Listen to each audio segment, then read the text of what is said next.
The first thing Noah Briggs noticed was the sound. Not the screaming, not the alarms, the silence between them. The upscale convention center had just gone dark in the middle of a charity auction. Hundreds of rich donors frozen mid-champagne toast. Emergency lights failed. Electronic locks clamped down with a heavy click that echoed off the glass.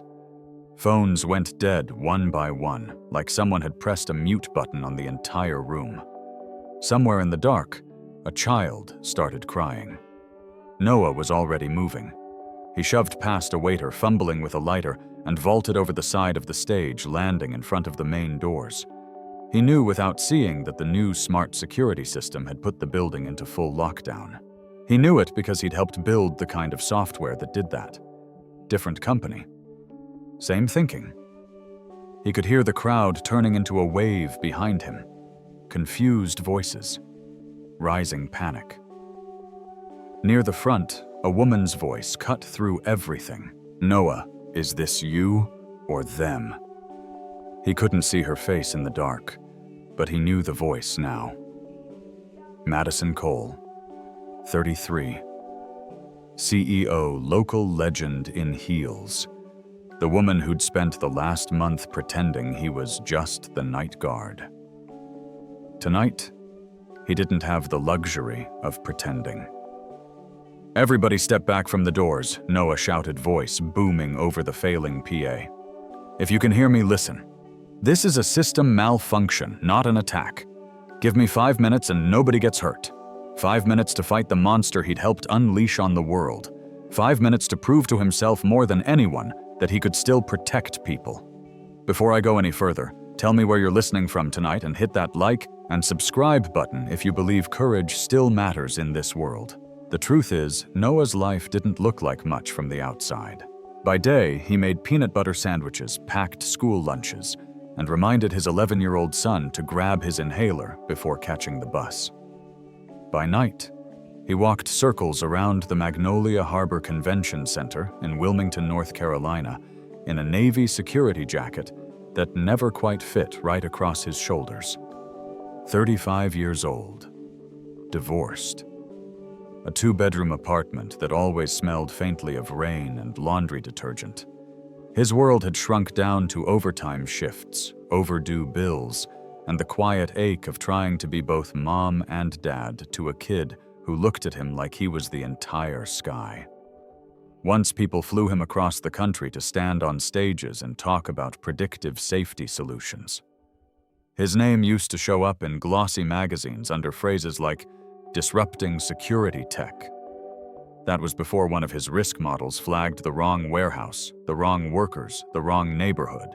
Before innocent people were marched out in handcuffs because his algorithm said they were a threat. The company survived. His conscience didn't. So he'd walked away.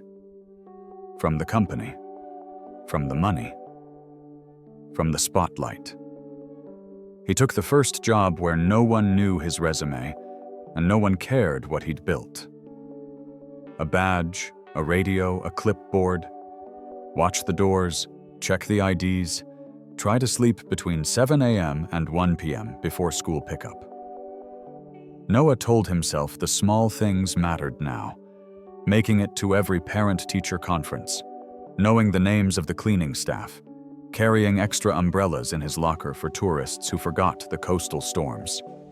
He kept his head down, showed up early, stayed late, and let everyone think he was just Briggs the security guy. Then the Cole Foundation booked its annual Leaders of Tomorrow Gala. It was the kind of event that turned the convention center into a different world. Crystal chandeliers lowered from the rafters, velvet ropes, red carpet. Red. News vans lined up outside, broadcasting live as Wilmington's business elite filed in. And at the center of it all, Madison Cole, the 33-year-old CEO who'd turned her family's failing shipping company into a logistics powerhouse. Noah watched the setup from his usual post by the side entrance, checking vendor badges and waving in catering trucks. To him, it was just another night until Madison stepped out of a black SUV, paused on the sidewalk, and looked straight past the cameras scanning the crowd. Her eyes didn't land on the reporters. They landed on him. And instead of walking toward the red carpet where everyone expected her to go, Madison Cole adjusted her dress, ignored the waiting microphones, and started walking toward the lowly security guard at the side door. Madison Cole crossed the asphalt in slow, steady steps, the kind that turned a parking lot into a stage. Cameras trailed her like hunting dogs, reporters calling her name. But she didn't break stride. She kept coming toward the side door toward Noah, and for one suspended moment he felt the wind shift, as if the whole city had sucked in a breath. But that was before everything went wrong. By the following morning, the internet had carved him into a caricature. Cole CEO slums it with security guard. One headline screamed. Another blasted across local news is Madison Cole. Having a breakdown, insiders fear erratic behavior. His own supervisor sent him a text he had to reread 3 times. Briggs, until further notice, stay out of public-facing posts. Don't speak to anyone. Don't go near the main entrances. We'll figure this out. We'll figure this out was code for you've become a problem. By noon, Noah was reassigned to the loading dock. No AC, no traffic. Just diesel fumes, a buzzing fluorescent light, and a dented folding chair. It was where they put temps who showed up drunk, or guys who mouthed off to guests. He hadn't done either, but he sat there anyway, back, straight hands folded, facing the blank metal door like it was a wall he deserved. He told himself it didn't matter. He told himself this was better out of the spotlight, away from the nonsense. He told himself he didn't care. But when people passed by and whispered while glancing at him sideways, something in his chest tightened like a fist. Late afternoon, the convention center's new event coordinator, a wiry man in a sharp suit who looked about 12, poked his head into the loading dock. He scanned Noah up and down with the kind of expression that belonged on someone checking fruit for bruises. "Briggs right," he said. "You're the one who, well, had a night yesterday." Noah didn't move. "If you mean I was doing my job, then sure. That's not what everybody saw." The coordinator stepped inside, shoes clicking like tiny hammers. "Look, we've got state officials coming tonight. Clients don't want confusion or controversy." Noah waited. The coordinator gave a dismissive flick toward Noah's uniform. "Let's not pretend you didn't love the attention. Madison Cole walking over to the help. Quite a stunt. Now half the vendors think you're dating her. The rest think you're an opportunist. Either way, it's messy." Noah's jaw tightened, but his voice stayed steady. "I didn't stage anything. I was working." "Yeah. Well, work somewhere else tonight." He tossed a bright orange vest onto Noah's lap. "Parking lot detail row 8. You'll be invisible there. Best for everyone." Invisible. A word that used to be his armor. Now it felt like a sentence. He changed duties without argument. Row 8 was exactly what it sounded like, a stretch of cracked pavement behind the dumpsters, far from foot traffic, far from doors, far from any job that needed skill. He spent the first hour waving in cars that didn't need direction and answering questions from lost teenagers looking for the concert across the street. When his radio crackled with chatter, he heard muffled laughter from the main office. "Briggs thinks he's some kind of celebrity now. Watch out, he might steal your boss next. Maybe she likes charity cases." He turned the volume down until it was barely audible. By sunset, his son Ethan would be home from school. Noah checked his phone, still no texts. He didn't blame Ethan, who had perfected the art of pretending everything was fine, so his dad wouldn't worry. Noah wished he didn't recognize that particular brand of pretending. Another car pulled in, a glossy SUV with windows tinted dark. It rolled past him without slowing, ignoring his hand signals. He stepped forward. "Sir, this lot is..." The window dropped. A teenage boy glared at him over oversized sunglasses. Relax, man. Do I look like I care about your little cones? I'm picking up my aunt. It's a restricted zone, Noah said evenly. You'll need to circle around to the guest drive. You gonna make me the kid taunted. What are you, the curb police? Noah stabbed a finger toward the exit. Drive around. The kid rolled his eyes. Whatever. This place is crawling with wannabe heroes. He flicked his hand dismissively. Should have known they'd stick the rejects out here. The SUV sped off gravel, spitting behind it. Noah closed his eyes. For 10 seconds, he just breathed in through his nose, out through his mouth, remembering what his therapist had said after the Baltimore failure. Your anger is not the enemy. What you do with it is. But it wasn't his own treatment that pressed hardest against him. It was what this circus was doing to Ethan. Only 3 hours ago, when Noah dropped his son at the after-school program, he'd overheard 2 moms whispering, "Isn't that the guard from the news?" Poor kid. Imagine seeing your dad dragged into that drama. Someone like him shouldn't be near a CEO.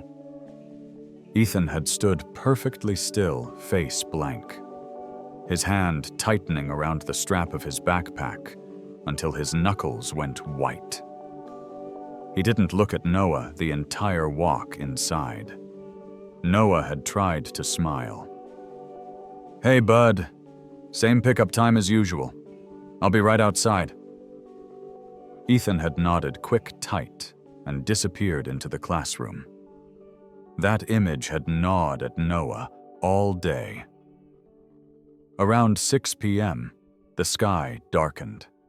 A storm rolled in off the Atlantic winds, twisting the flags on the light poles. Noah zipped his jacket. The event crowd began arriving, sleek sedans, polished heels, laughter that carried like glass clinking. And then it happened.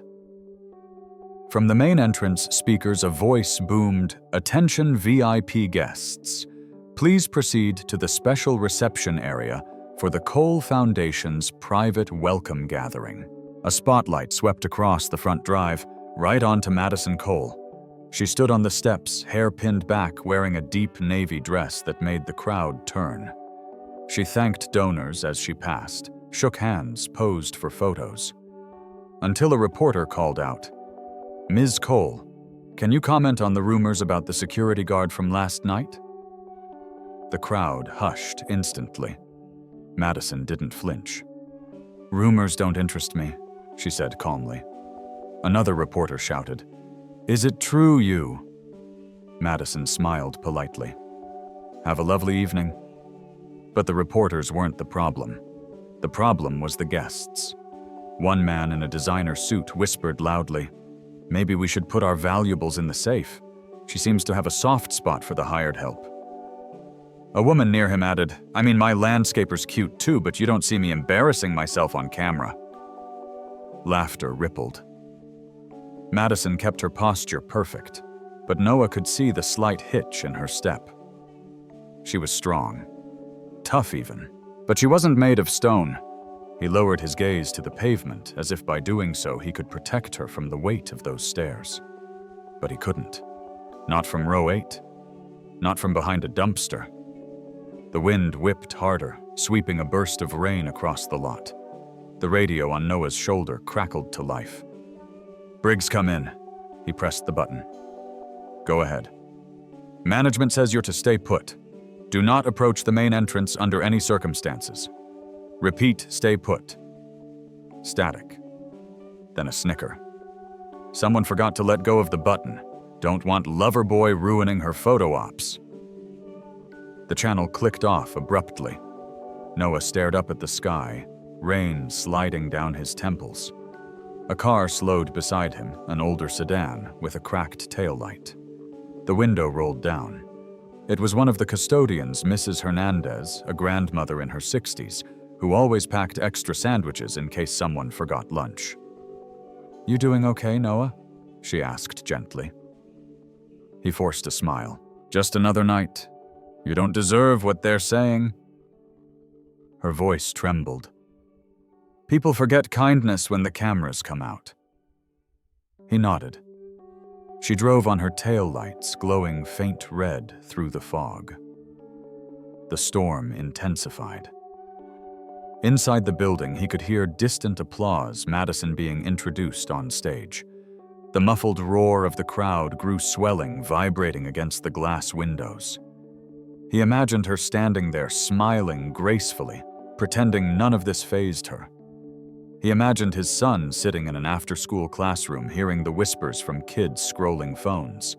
Pressure built behind Noah's ribs, climbing. Then his radio exploded with panicked shouting. "Security. We need assistance in the North Foyer. Repeat, immediate assistance in the North Foyer." Noah instinctively stepped forward, but the next transmission hit like a hammer. "Briggs, stay put. Do not leave your post." He froze, torn between obedience and instinct. The storm raged. Voices crackled. Somewhere inside that building, somewhere near Madison, something had gone wrong. And Noah Briggs, assigned to row 8 like a disgrace, felt something inside him finally reach its breaking point. Rain hammered the pavement as Noah stood in row 8, radio crackling, heart slamming against his ribs.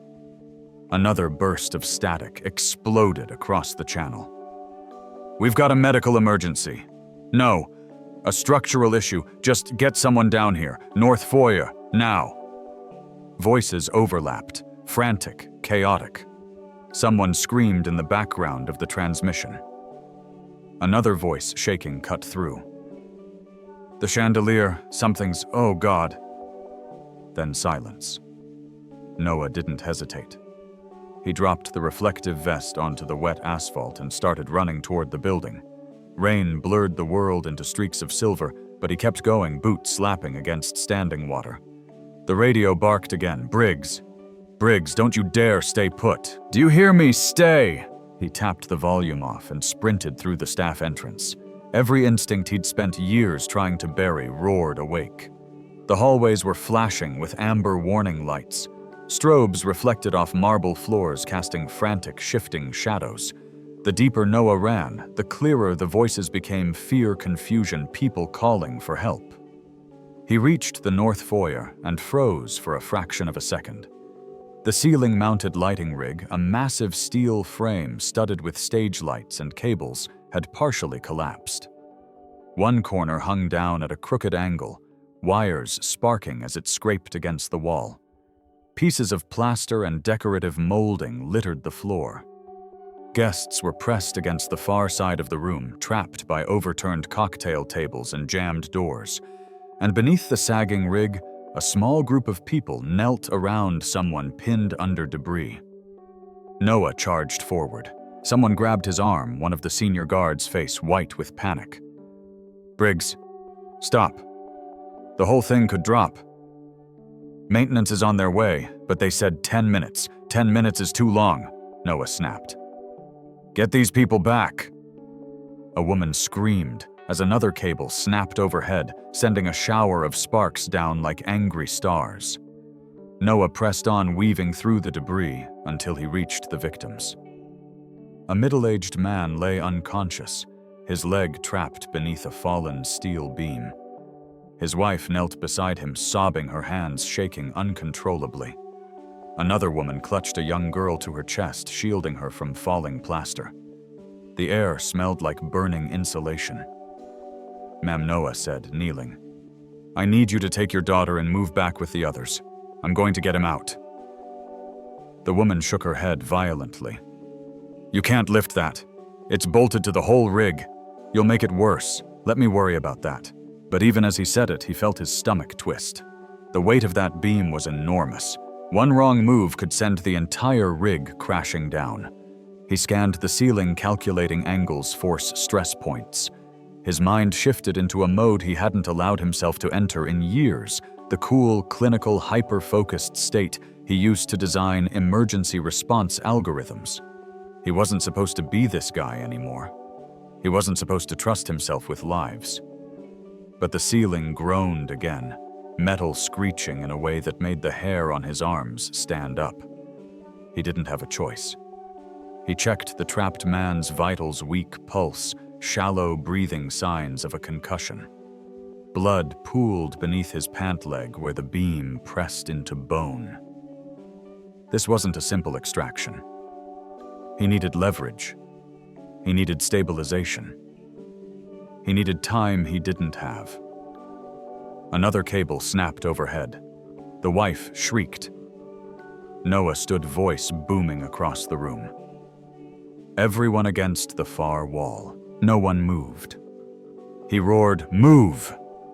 They scrambled, tripping over each other in their haste, pressing against the wall and watching him like he'd grown wings. He found a pair of abandoned banquet chairs and jammed them under the nearest intact section of rig to distribute weight, temporary risky, but it might buy seconds. Then he grabbed a heavy-duty speaker stand that had rolled across the floor. It was bent, but usable.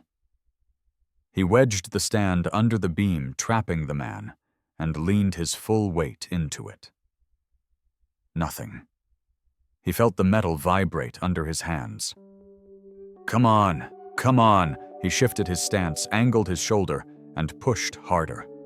His muscles screamed, his vision blotted with bursts of white. Then slowly, agonizingly, the beam lifted just enough. "Pull him out," Noah shouted. Two guests rushed forward, grabbed the unconscious man under the arms, and dragged him free. The moment his leg cleared the beam, Noah shoved the stand aside and dove forward just as the entire rig gave way. It crashed down in a violent, thunderous explosion of metal and plaster, sending dust and debris billowing through the room. The displaced air hit like a blast wave, knocking people back against the wall. Someone screamed. Someone else shielded their head. For a heartbeat, the world was nothing but noise and dust and the metallic scent of fear. Noah's ears rang. He blinked through the haze. He was lying on the floor, chest heaving, covered in plaster dust. But he'd fallen away just in time. The beam hadn't crushed him. He staggered up onto his knees. The women he'd moved earlier were huddled behind an overturned table, unharmed. The man he'd freed was lying on the floor, groaning weakly, but alive. His wife clutched his hand, sobbing with relief. "You saved him," she whispered. Oh my God, you saved him." The words barely registered, because across the room, framed in the shattered doorway, stood Madison Cole. She looked stunned. Rainwater dripped from her hair onto her dress, where she'd clearly run the long way around the barricades. Her chest rose and fell in sharp staccato breaths as she took in the collapsed rig, the trapped guests, and Noah standing there amidst the wreckage, bruised and dust-covered like someone who had stared down disaster and refused to blink. His supervisor arrived next, breathless, and stopped dead. What did you do?"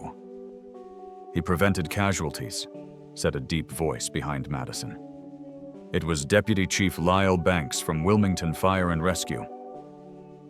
He pushed his way into the room, eyes sweeping over the scene with trained precision. If he hadn't stabilized that rig, lifted that beam, and cleared the floor, we'd be pulling bodies out right now. Whoever did this, he pointed directly at Noah, knew exactly what they were doing. The room went silent. The other guards stared at Noah as if seeing him for the first time. Guests whispered his name. One woman pointed her phone at him, recording. Another wiped her eyes. A man clasped his shoulder and murmured, "Thank you, thank you." Someone started clapping.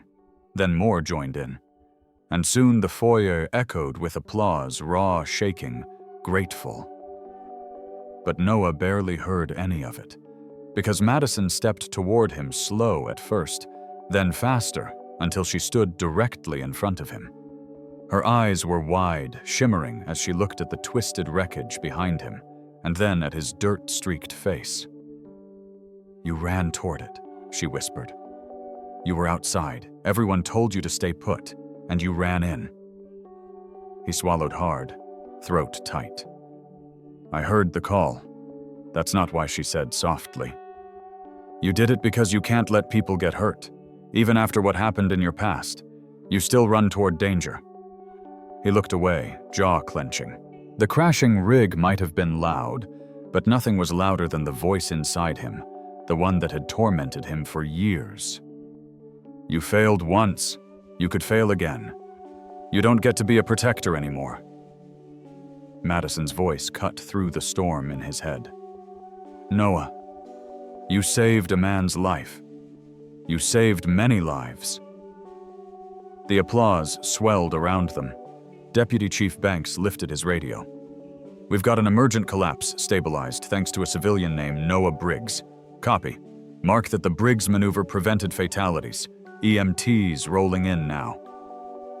Noah stared at the ground, overwhelmed.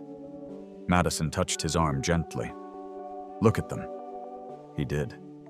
People were looking at him not with mockery, not with suspicion, not with gossiping smirks, but with gratitude, respect, awe.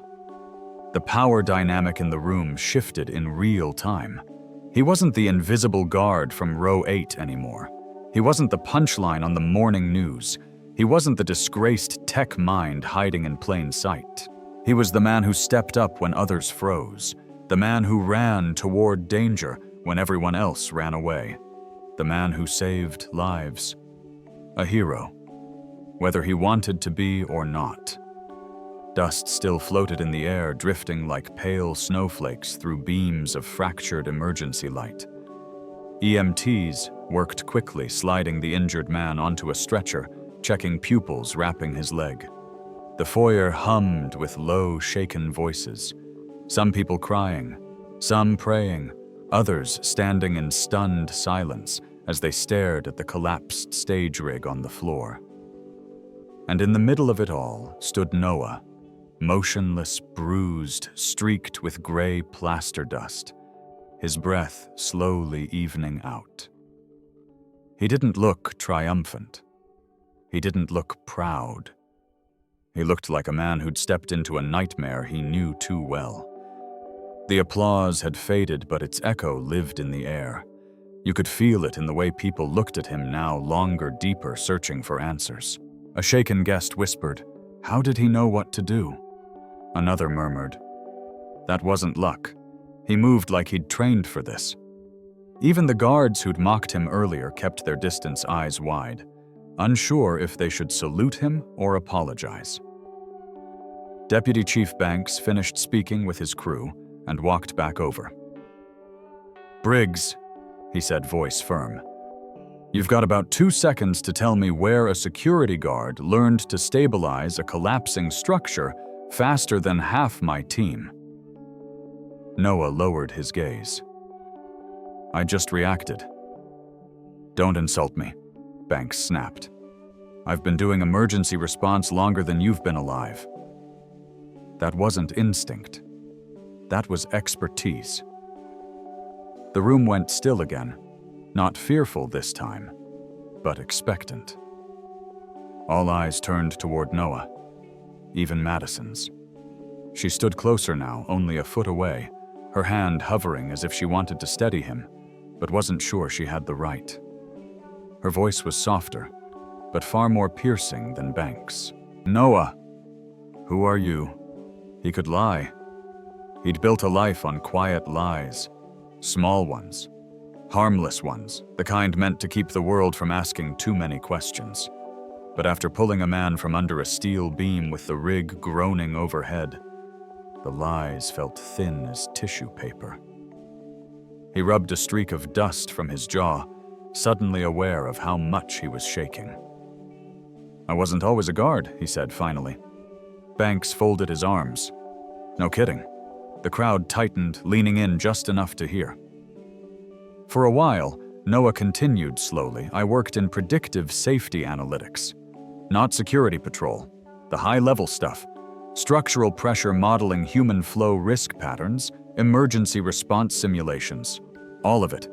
One of the event coordinators, the same young man who'd mocked him earlier, blinked hard. "Wait, you mean like those systems the Department of Public Safety uses?" "Yes," someone gasped. Madison stepped closer, voice steady. Noah, that's not something you just dabble in. That's a whole career.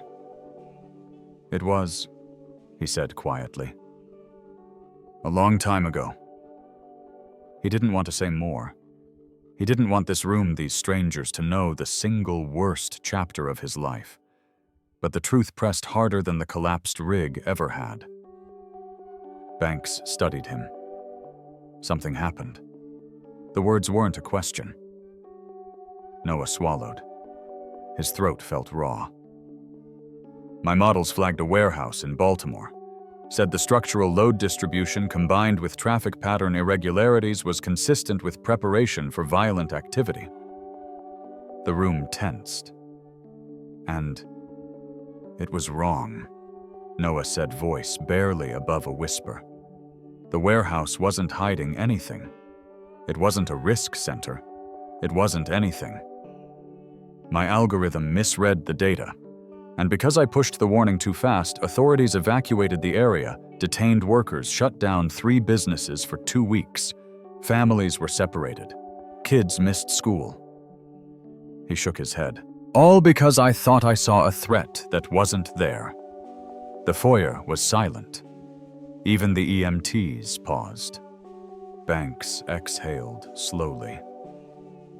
The Baltimore false alarm. I remember that case. Noah's jaw clenched. I was the analyst.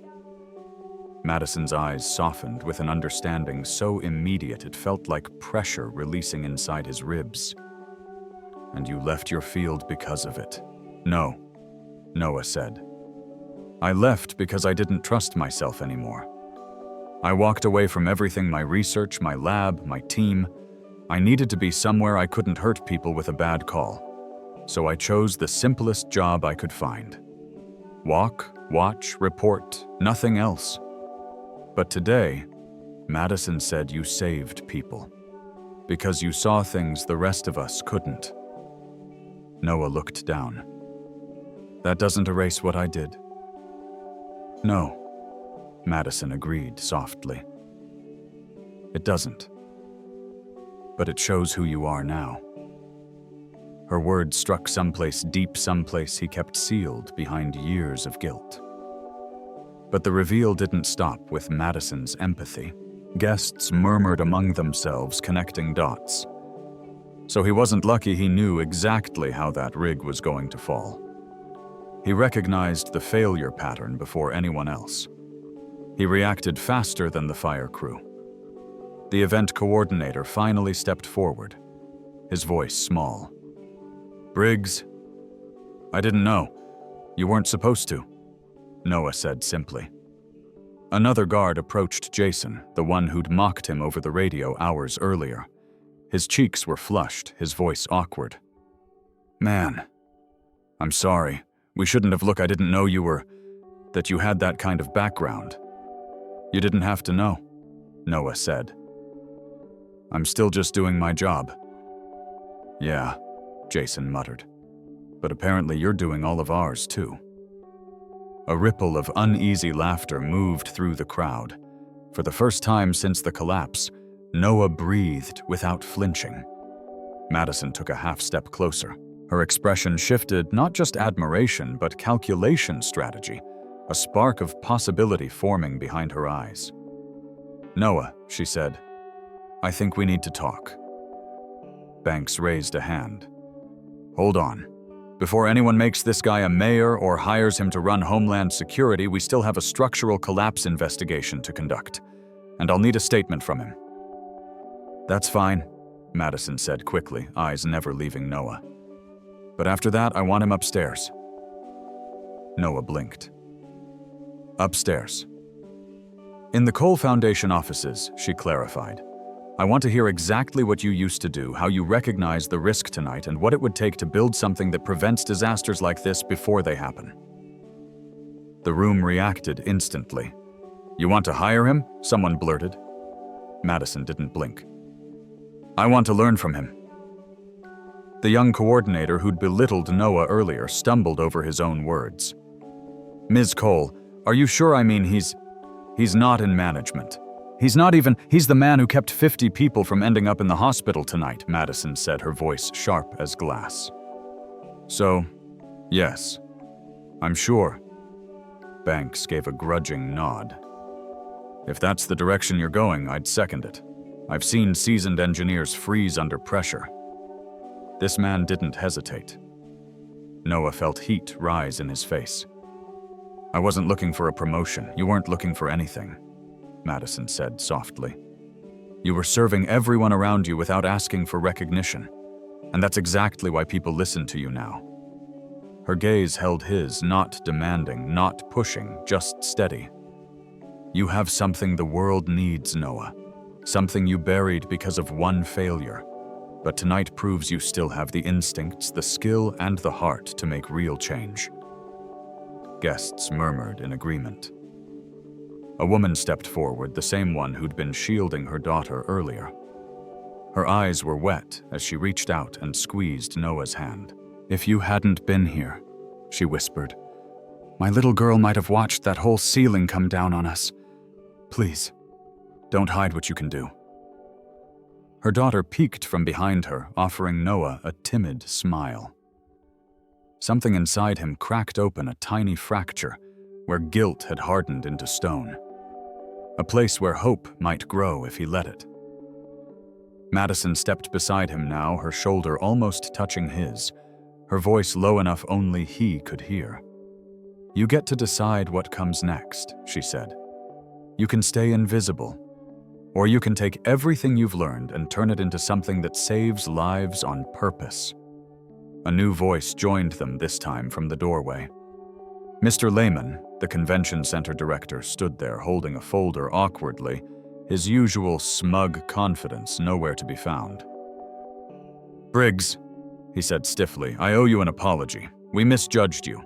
And if you're willing, we could use someone with your experience to evaluate all our internal safety protocols. Temporary consulting position, competitive pay. Noah stared at him. A few hours ago, this same man had ordered him hidden behind dumpsters. Now he stood there offering a handshake and a contract. The world had shifted on its axis. But the biggest shift was yet to come. Madison touched his elbow gently. Before you answer him, answer me. He turned. She didn't smile, not the polished smile she used for cameras. This one was warmer, hesitant, painfully sincere. Come upstairs after the responders clear you, she said quietly. I want to show you something. Something I haven't shown anyone outside my board. What is it? He asked. A project, she said. A very big one. And I think... Her voice caught for a beat before she continued. I think you're the missing piece. That sentence hung in the air like a new doorway opening. Not a job offer, not just recognition, but a chance to rebuild the part of himself he'd tried hardest to bury. Behind them, the EMTs wheeled the injured man away. Guests slowly filed out under the guidance of responders. The dust began to settle, literally and in Noah's chest. But even as calm returned, the atmosphere in the foyer pulsed with something new. Expectation, respect, possibility, and a choice Noah Briggs could no longer avoid. As the last of the crowd spilled into the rain-dampened night, Madison stepped back just enough to look him in the eyes. Come upstairs, she repeated softly. It's time. The responders cleared the foyer as dawn began softening the storm outside, and the entire building seemed to exhale with it. By then, word had traveled fast through the convention center across donor circles, even into the early morning news cycle. Noah felt the shift as he walked the hallway beside Madison, people speaking to him with gentler tones, guards nodding respectfully, staff stepping aside without being asked. It wasn't hero worship. It was recognition, the kind he hadn't felt since before Baltimore. The kind that had vanished so thoroughly, he'd convinced himself he didn't need it anymore. Upstairs, Madison led him into a glass-walled boardroom overlooking the harbor. The sky glowed gray-blue, the Atlantic rolling slow and steady. She set a thick folder on the table, hands trembling slightly, not from fear, but from significance. This, she said, sliding it toward him, is the Cole Foundation's next major initiative, a full-scale citywide resilience network, real-time hazard modeling, structural risk mapping, emergency pathways, the kind of thing that prevents disaster before it touches human lives. Noah opened the folder, his breath caught. It wasn't just data, it wasn't just projections and proposals, it was the same kind of ecosystem he once dreamed of building before guilt dragged him underground. "You already have a team for this," he murmured. "I have engineers," she said. "I don't have someone who understands people. Someone who sees danger as more than numbers. Someone who uses caution like a conscience." He glanced up. "You want me to run this? I want you to help design it," she said softly. "Your way. With the guardrails you wish had existed back then." Noah let the pages rest beneath his palms. For a moment he didn't trust himself to speak. Memory flashed Baltimore rooftops, black SUVs, families, watching him with confusion and betrayal. The guilt he carried like a second spine loosened just a fraction. Downstairs, the young coordinator who'd mocked him earlier appeared in the doorway. His voice was small, almost fragile. "Mr. Briggs, I owe you an apology. I misjudged you. I see that now." He swallowed. "If there's any way I can make things easier on your end tonight, just say the word." Noah nodded, not to dismiss him, but to release him. Strangely, it felt like a mutual rescue. When Noah finally stepped outside that morning, the storm had passed. The parking lot glistened under street lamps, flicking off one by one. His son, Ethan, waited by the curb, backpack slung over one shoulder, hair still damp from sleep. A teacher's assistant stood beside him. "Dad." Ethan breathed when Noah walked toward him. I saw the news." Noah braced for embarrassment, for anger, for the complicated swirl of a child realizing the world had been talking about his father. But Ethan ran straight into his arms and held on tight. "They said you saved people," the boy whispered. "I knew you could. I always knew." No praise, no headline, no corporate opportunity had ever struck Noah as deeply as that single sentence.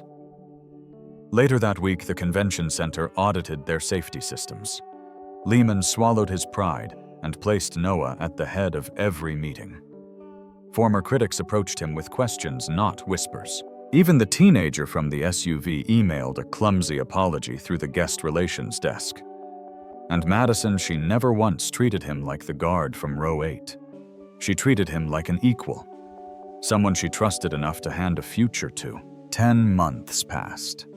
The resilience network took shape, slowly, carefully shaped by engineers, but guided by a man who had learned painfully what happened when people trusted systems more than human judgment. Noah's office overlooked the river now.